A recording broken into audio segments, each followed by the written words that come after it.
கிதியோன் கிட்ட வந்துச்சுது. ஆமா, கர்த்தருடைய அன்பு உங்ககிட்ட வந்துச்சுது, கர்த்தருடைய ரட்சிப்பு உங்ககிட்ட வந்துச்சுது. கர்த்தரின் பட்டயம் கிதியோனின் பட்டயம். பைபிள்ல சில இடங்கள்ல நீங்க பாத்தீங்கன்னா முழக்கங்களை நீங்க இப்படி பார்க்கலாம். கர்த்தரின் பட்டயம் கிதியோனின் பட்டயம், அது ஒரு முழக்கம்.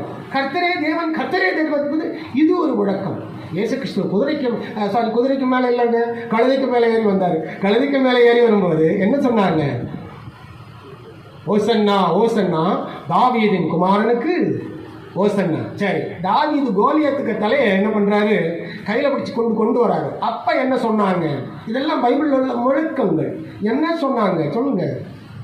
என்ன சொன்னாங்க யாருக்குங்க தெரியும்? சரி, நானே சொல்றேன். சவுல் கொண்டது 1000, தாவீது கொண்டது 10,000 என்று சொன்னார். இப்படி பல இடங்கள் இப்படி நீங்கள் முழக்கங்களை பார்க்கலாம். அந்த முழக்கத்தை தான் கிதியோனுக்கு ஆண்டவர் கொடுக்கிறார். கர்த்தரின் பட்டயம், அவருடைய பட்டயம். இப்ப கிதியோன் கையில் இருக்கு. தேவன் இறங்கினார், களம் இறங்கினார், இஸ்ரவேலை விடுவிக்க வேண்டும் என்று சொல்லி இறங்கினார். 7 வருட உபத்திரவத்தை மாற்றிக்கூட வேண்டும் சொல்லி விரும்பினார். அதனால கர்த்தர் கிதியோனை தேர்ந்தெடுத்தார். அதனால தான் நீங்கள் அநேகரை ரட்சிப்புக்குள்ளாய் வழிநடத்த